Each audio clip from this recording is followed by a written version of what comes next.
What's up, everybody, and welcome to another episode of Blood on the Razor Wire TV, where we bring it to you real and we bring it to you raw. Don't forget, hit that subscribe button, hit the like button, share the video, and don't forget to leave a comment. We got a good one today. We're going to be talking to his brother AJ. He's currently at the halfway house, just released from federal prison. But you know what? I'm going to let AJ take the mic. AJ, tell the people who you are, man, where you're from, and talk a little bit about how you ended up in prison. Hey, man, how you guys doing, man? My name's AJ. I'm from Wichita, Kansas. Man, you know, it goes all the way back from when I was a kid. I mean, shoot, it was running amok, revolver gangs, drugs, guns, whatever I can get my hands on, I was selling. I ended up catching a federal indictment. Never even been to the state. My first time felony, they gave me 5 years for possession of a firearm. And, man, it kind of changed my life. Just to going through what I was going through at that time. I mean, it was pretty crazy just not to ever be in prison. I didn't know what to expect. I did end up getting 5 years for my first charge ever. You know, it was definitely a game changer. You know, I've seen a lot of crazy shit over the time I was out or in. Man, my first couple years I was in, it wasn't too bad. I mean, got into a couple fights here and there. You know, I was in El Reno FCI, so it really wasn't too bad until I got shipped off and went to Poly. And then it's when everything kind of changed, man. The politics changed, the way people were, every way we moved. You know, everybody's on point, standing. Everybody had a banger. You know what I'm saying? You got to be at your door at 5:45 laced up. So, I mean, they ran it just like the USB. I mean, it was like that until I got out. Man, I got out and went right back, man. When I was in college, my first 2 weeks there, I watched the dude damn near get his whole head took off. It was bad. It was bad, man. I got the blood splattered on my face. I was on the computer, and the Pisces got into it, dude. Got his ass good, and I was like, man, I looked over, and that was it. We were locked down. Let me ask you this: was it the Pisces against the Pisces, or the Pisces against someone else? Pisces against somebody. Pisces against the Pisces. And what they do? Cut him with a razor? Hit him with something? Yeah, dude hit him with a banger about as long as my arm. Just sliced it right across his face, right across his neck, laid this stuff wide open. And it was crazy. That was at an FCI, huh? Yeah. Let me ask you this: like Pollock's a dangerous place, right? I ended up spending some time over there at the USP. How old were you when you got arrested? I got arrested when I was 29. You were 29 years old, heading to federal prison. Were you nervous? Oh yeah. If a person said they ain't nervous still on the first way going to prison, they ain't got no goddamn brain. There's something wrong with them. I mean, I was scared. I didn't know what to expect. I've been in and out of jail, juvie, and juvenile prisons my whole life from 11 all the way to 28. I was been in and out of institutions, so I kind of fit right in. You know what I'm saying? It wasn't something that was out of place for me because I've already done all my little time as a kid growing up, in and out. So it was really, I was still institutionalized from being in and out of all these institutions my whole life. So when I got in there, I didn't really cause no havoc. I didn't cause no static with nobody. I stayed, you know what I'm saying? I'm a pretty solid dude. So I don't, you know what I'm saying? I never owed anybody no debt. I mean, I had to wreck some couple dudes, you know what I'm saying? But I mean, that came with the lifestyle. Let me ask you this, right? When you were younger and you're out there, you're selling drugs, you're involved with guns, did it ever enter your mind that, like, man, I might end up in prison? Oh yeah, it definitely did. You know, but that's at the time of my life, that's what I signed up for. You know, I mean, that was my whole life. Let me ask you this. So, you know, that's what you signed up for. Sometimes we don't really think about what we really sign up for. You know, we don't think about, hey, we might end up in Pollock. We might end up in a USP because we don't even know what it is. We don't know what's going on in them places. We're just out here getting money and, hey, man, whatever happens, happens, right? Yeah, that's most definitely. I mean, that's how it always has been since I was a kid. And, you know, they always say, you know what I'm saying, with every action, you know, there's a consequence, whether it's good or bad. Mine just kept getting worse and worse. And that's what my consequences were. It was going to prison. I knew I was going to end up in prison eventually just because of what I was doing. I mean, it was inevitable for me not to go to prison, you know. I understand. So, you know, I asked you that because I want to ask you this question. When you were younger and did you have dudes in your neighborhood that had come home from prison and they had worked out and they were big and you thought, man, dude's a tough dude? Oh yeah, man. I had plenty of my homeboys, man. Used to come out, get out, go in, get out, go in, and every time they get out, they be bigger and bigger. So I'm like, man, I'm trying to get like this dude. He got clean tattoos, and they didn't never glorify or even anything about prison. They never really talked about it. You know what I'm saying? So I really didn't know what it was going to be like. I mean, I picked a couple dudes' brains here and there just so if I can get ready when I went. But it wasn't it wasn't nothing that it wasn't going to change my life until I went back. Understandable. Let me, that's kind of where I was going. Like, did you think like, hey man, if I go to prison, it might like enhance my little, who I am as a person, and give me this kind of like I'm a tough dude too. Did you kind of think that? I mean, I did when I was younger, so that's why I'm asking. Oh yeah, I definitely did. As soon as I got there, I was like, all right, man, I got my number. I'm gonna go in there. I'm gonna get big. I'm gonna get out. I'm gonna holler at all the bras. They're gonna be like, oh, he just got out from prison. Da da da. I mean, and it's somewhat like that, but at the same time, when you really release from prison, it's not really like that. You know what I'm saying? Life hits you at 100 miles an hour. After you've been locked into the shoe, going to the shoe for stuff, you know what I'm saying, in and out, in and out, and that's really all you know is prison. And then you get out from prison, and then life hits you just 100 miles an hour, and you're like, man, you get nervous. Going to Walmart was a wreck for me. I was like, man, I had to leave. I almost had a panic attack. I was like, yeah, we got to go. I got to get back to the halfway house. This is not for me right now. So you're thinking like, yeah, man, when I get out, man, I'm gonna have these chicks and this and that, and then when you do get out, I mean, it's kind of like that. A couple chicks are probably on you. You end up at the halfway house. Might be some chicks at the halfway house, but you kind of got that. They call it the glow where I'm from. When you get out of prison, you got the glow. But yeah. But really, man, all the things you talked about, chicks here and chicks there, that shit gets old quick, don't it?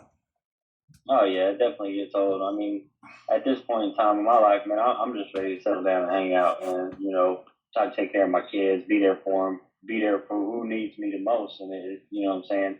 And if I can't get myself right, I'm definitely not going to be able to be in a relationship with another woman. You know what I'm saying? So that's first and foremost. That's kind of where I was going with my question. What is it that AJ really wants out of life? What is it that you want out of life, man?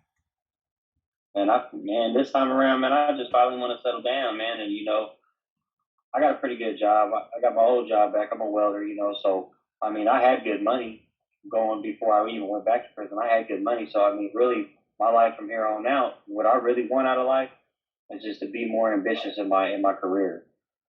Pick up new things, new trades, learn, go back to school. Because there ain't nothing wrong with knowledge, man. You got to have knowledge for everything.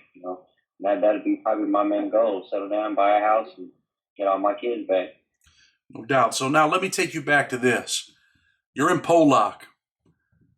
You're at the FCI, and some people might be like, "Oh, an FCI." FCI is there are some FCIs that are dangerous. A lot of them are, and Pollock happens to be one of them FCIs where it's dangerous, right? Oh yeah, most definitely, man.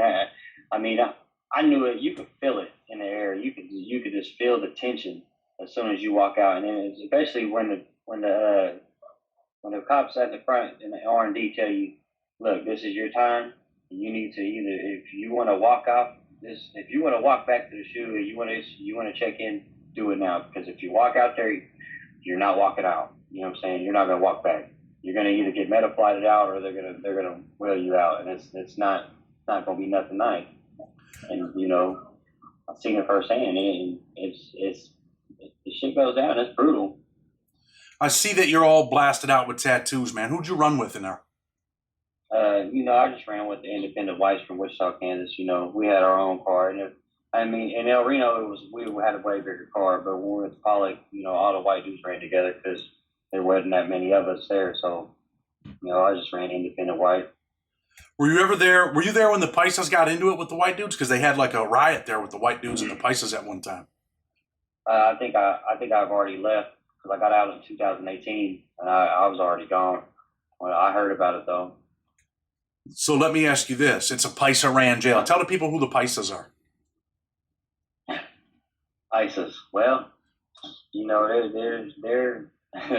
I mean, it's kind of hard to explain who they are, man. Because there are some good ones, but I mean, just like in every race and every gang, you know what I'm saying, you gonna meet a piece of shit. But them dudes, man, they're a wild bunch, and they're they're by the numbers, and they don't care what you are, who you got. They don't even care about your paperwork. As long as they can get you in the numbers, that's all it's about. They pretty much run that shit. Let me ask you this. So, are there white paisas, or you ever see that other Puerto Rican paisas and?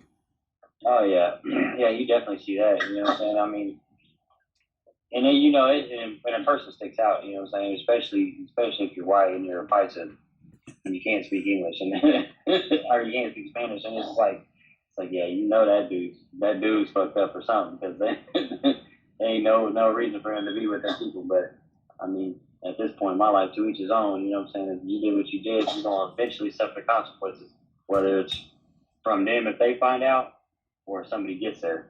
So let me ask you this, right? When we talk about the paisas and stuff like that, I got along with a lot of paisas, man, in different prisons, right?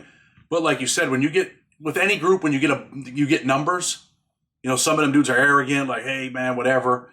They ran that jail, right? Oh yeah. When you got the numbers, yeah, I mean, that's what all it's about. Most people, that's what they don't really think about. When people are outside of prison, you tell them you've been to prison, they're just thinking, oh, he didn't really do nothing. He didn't have to worry about nothing. But when you get around a lot of people, and especially when the numbers start piling up, I mean, it gets a little hectic, because you got all these chiefs, you know what I'm saying, and not enough Indians. And everybody wants to be the you know what I'm saying, the cock of the walk. So, I mean, once you get that one dude that's going to be the dominant one out of everybody, most of the time people fall in line. But man, it's all about the numbers in there. It don't matter what race you are, black, white, Mexican, Asian.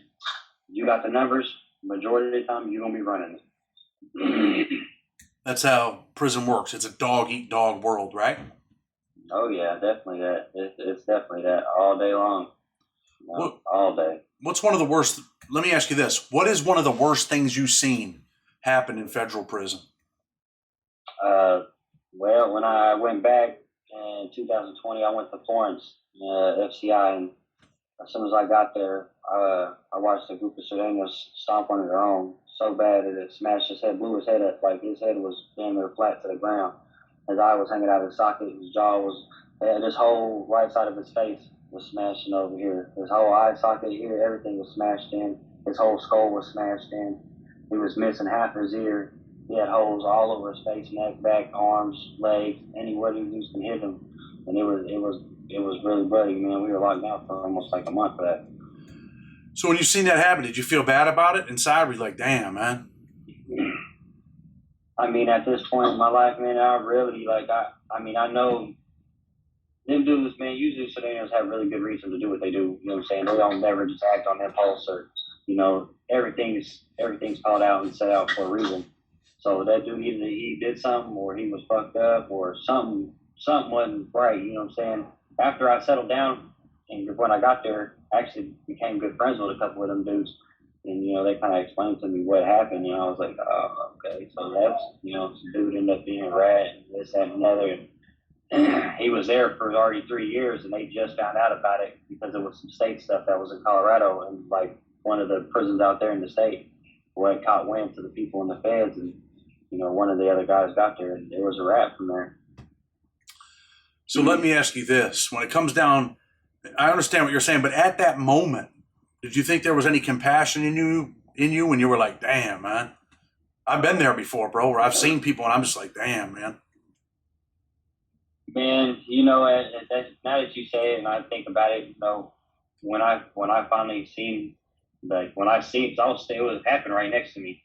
And I scooted over, I looked at dude, and I just shook my head like, man, that changes a person. To see something like that, it definitely, you have some kind of empathy for a person, or, what I'm saying, just because I couldn't imagine myself being in that predicament, what I'm saying, or what that dude was feeling, what I'm saying. I mean, it definitely changes you, and you definitely do kind of feel some type of way about it.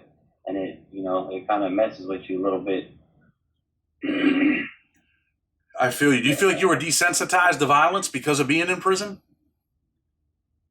Somewhat, yes and no. I mean, I've been a violent person all my life. I've always gotten fights, and I've always, did stuff that I shouldn't have been doing, and stuff that I probably should still be in prison for. But uh, being in and out of jail and in and out of prison is you kind of get a hardness to you after a while. You know what I'm saying? After you see so much and you've done some certain things, it actually hardens you up a little bit. It calluses you.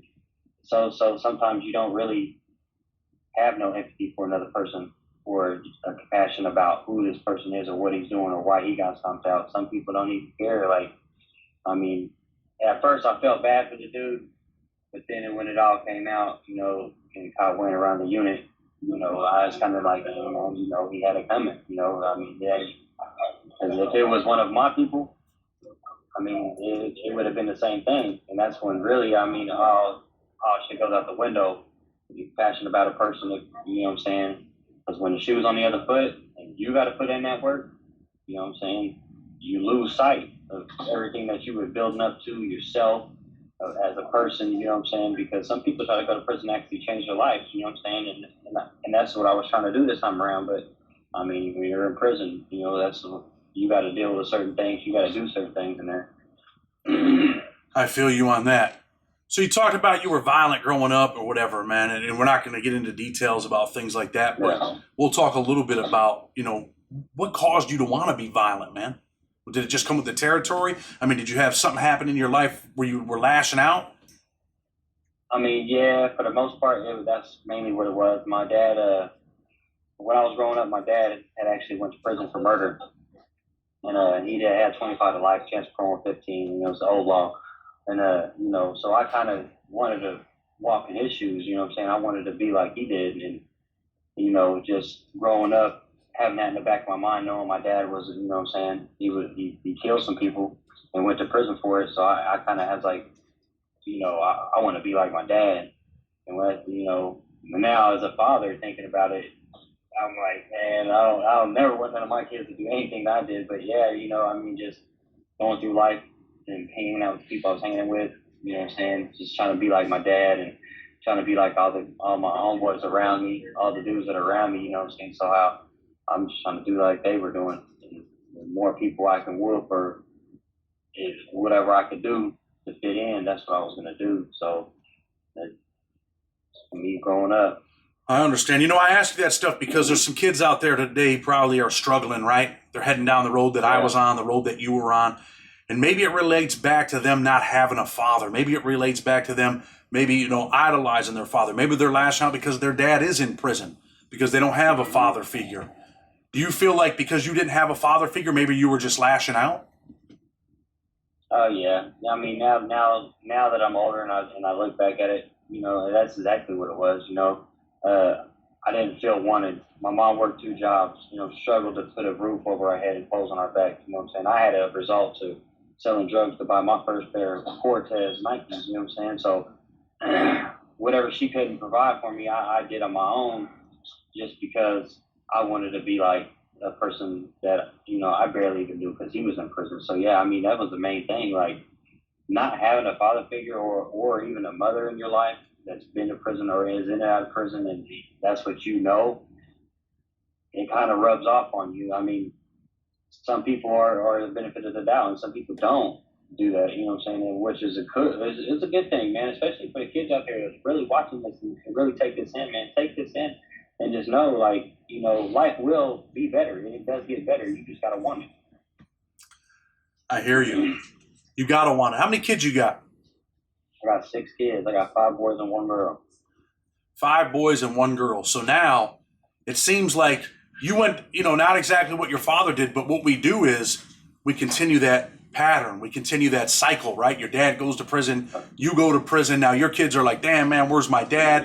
It's your job now to stop that cycle, right? Oh yeah, and I've I've taken baby steps. When I first got out in 2018, the first time, and I had everything. I had a good job. I had my kids back, and that's all I can do is just let them know without letting them know, hey, this is what it's really like, and this is what's going to happen if you keep doing what I was doing. If you do what I did, you're definitely going to go end up in the same predicament.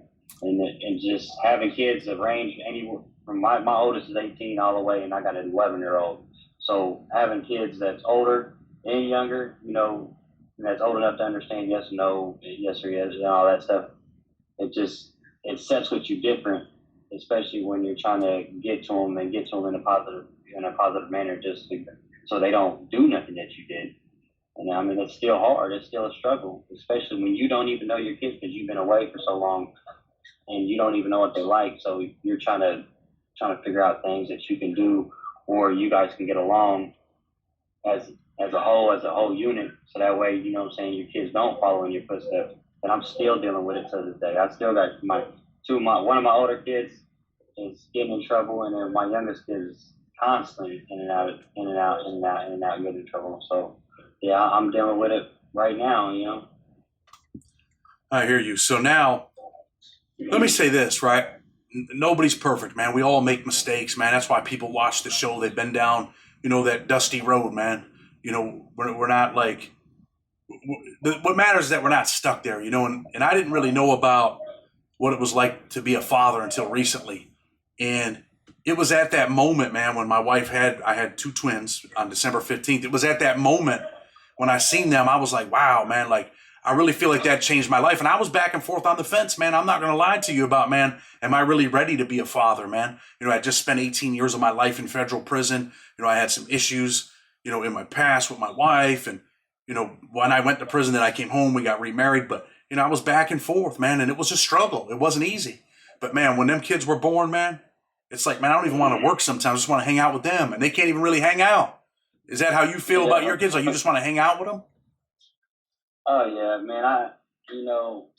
Growing up, I didn't never have that. You know what I'm saying? So when I got out of prison, that's all I wanted to do was hang out with my kids. And when I got out, my kids were my third oldest. He was I think 11 at the time, 12. He was 11 years old.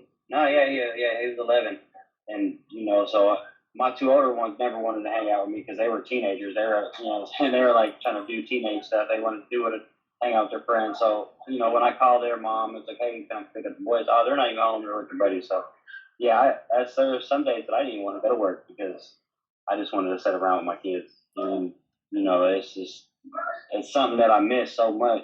You know what I'm saying? And just the whole thing that I never got to do as a kid, I wanted to do with them just so they could, have a better life than I did.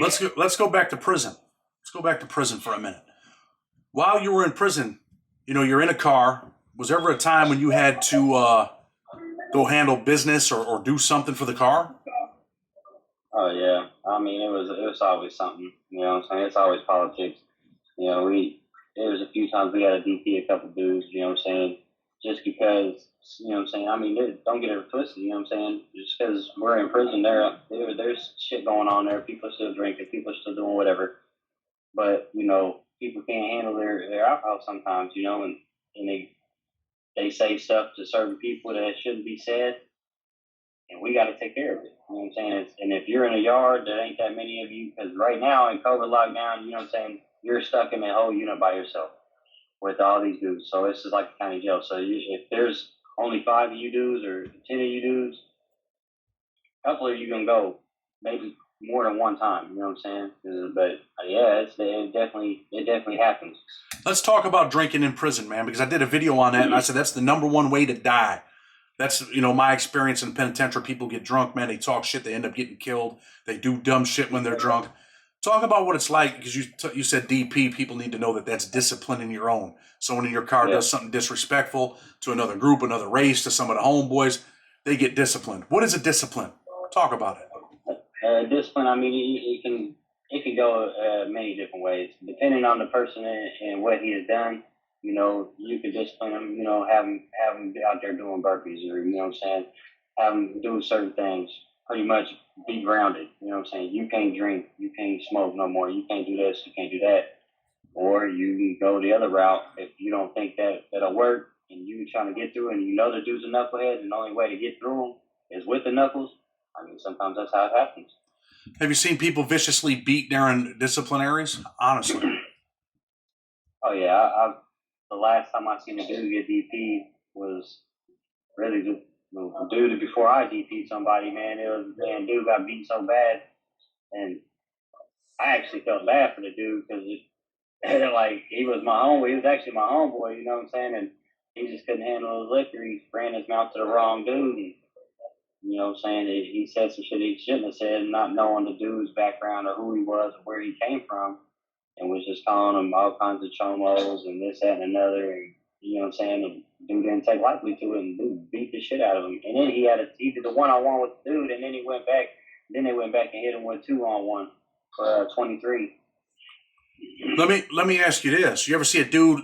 So this is what happens in prison sometimes when you're getting disciplined physically. You take a dude in a cell, someone holds the door closed, 2 or 3 dudes go in the cell with the other dude, and they just start beating the shit out of him, right?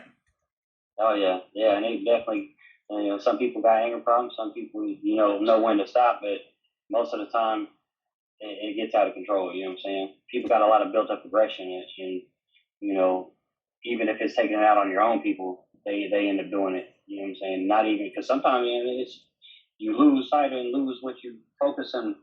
You know what you're really going in there for, and why you're going in there. It's not, to me, myself personally, it's not to put the person and be like, hey man, you know, you're not supposed to take your anger out on another person. You know what I'm saying? You're doing this so the dude will see where he messed up at. You know what I'm saying? Because especially some people's cars don't even tell them why they're getting DP'd. I mean, it just happens, and they go in there and don't even know what the hell happened, and they end up getting the shit beat out of them so bad that they end up having to go to the infirmary or something. You know what I'm saying? Like in my situation, like whenever I DP'd the dude before I even got out, and it was the same thing. I didn't, you know, I'm pretty mellow headed dude, laid back. I don't, you know what I'm saying? It takes a lot to piss me off. But when you do something that's going to get me into a wreck and it's going to jeopardize what I got going on and my freedom, that's when you fucking up. So I had to go in there and handle my business, but I didn't get carried away. You know what I'm saying? As soon as he hit the floor, you know what I'm saying? You want to put your boots on your own people. You know, I helped him up. I shook his hand and told him, hey man, don't never let this happen again because you ain't going to be here next time. Let me ask you this, right? You seem like a pretty big dude. When you're disciplining someone or you've seen someone getting disciplined, do you ever hear people in the cell screaming or when, and it don't even have to be a discipline.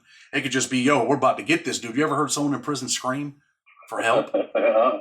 Yeah, actually I did, man. About my first couple months when I got to Florence, this dude was getting DP'd in the cell next to me, and I thought there was a female in there, and he was screaming bloody murder. And they didn't even really lump him up. He came out and didn't have no lumps, no marks on him or nothing. He was in there screaming for all heaven. I was like, man, man. So we started calling him a screamer. He didn't like it, but we called him screamer, man. He's a fairly decent dude, but he's kind of a little knucklehead, man. He got DP'd a few times, but other than that, yeah, he's a pretty big dude too. You wouldn't even expect it, and then you just hear this random but it was like a loud, high pitched scream, like a girl was in there. It was pretty crazy. So you get disciplined in prison. It's grown men like you're somebody's son are spanking you pretty much, right? Oh yeah, pretty much. I mean,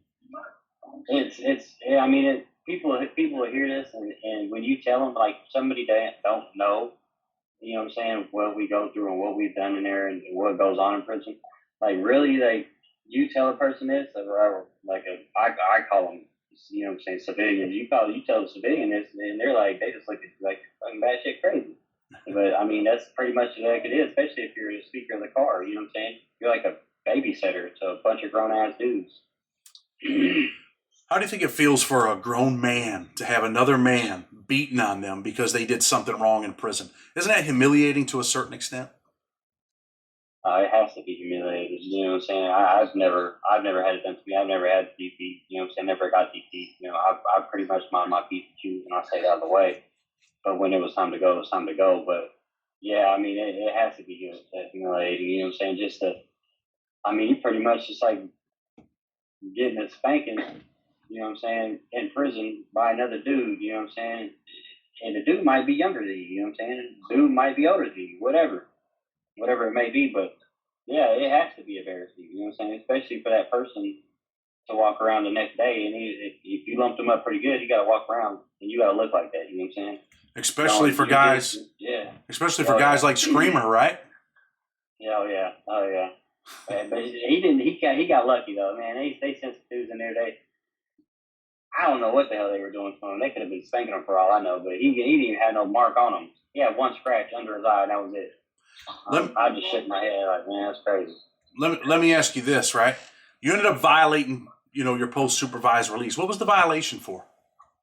Man, I went back out there, man, and I used to feel pity about myself and hang my head down when I talked about it. But now, it was a learning lesson. I went right back out there doing what I was doing before, and way harder than what I was doing it before. I started to get high again. I started running amok on the streets, hanging out with the wrong fellas.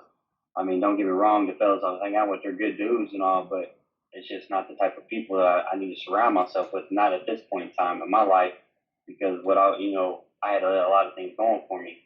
So I went back. I had 36 probation violations. Half of them were dirty ways because I couldn't get my head out my ass long enough to stop doing drugs and, pay attention to what's going on around me instead of, doing what I was supposed to be doing.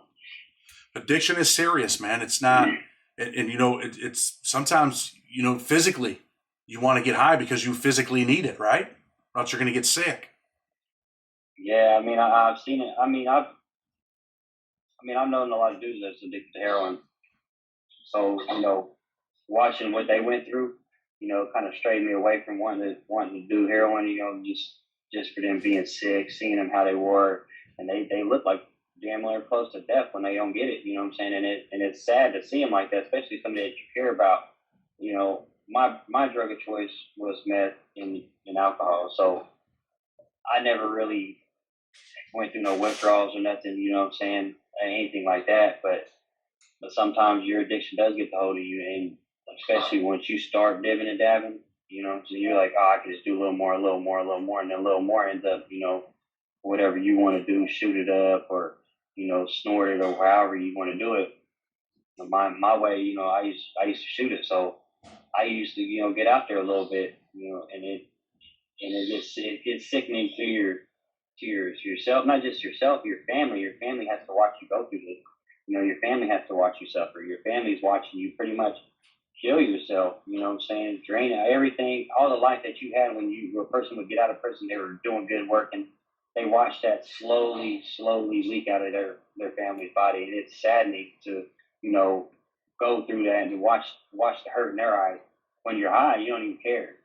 But when you're actually behind the bars after it's all said and done, and you start getting a clear mind, and you talk to your mom or your dad or who may be on the phone, to hear the relief in their voice and the tears in and hear them cry. My mom always used to tell me, she's like, it's sad that you go to jail, but at the same time, I'm lucky because I know where you're at. That's sad, man. That's a sad reality, and I've heard that many times. Do you feel like you're at a point in your life now where you're better, where you've conquered this addiction? I ain't gonna say I completely conquered it, but it's always still stuff that I can work on for myself to sharpen up my tools that I've already learned before.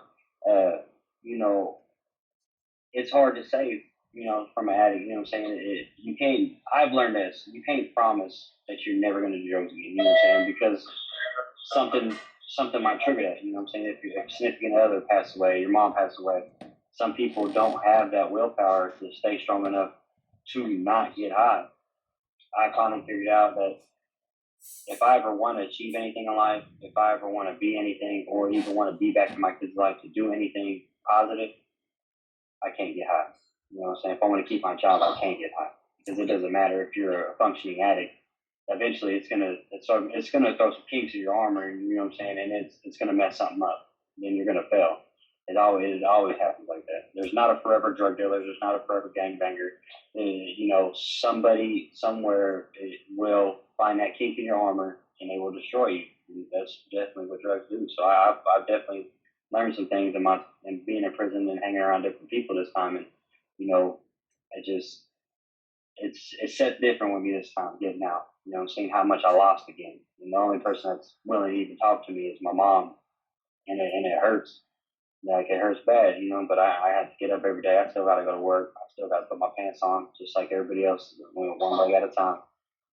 That's it, man. One leg at a time. And, you can't let, your past dictate your future. You got to look forward, and you got to do everything you can, man. You got some healing to do. You got relationships to heal.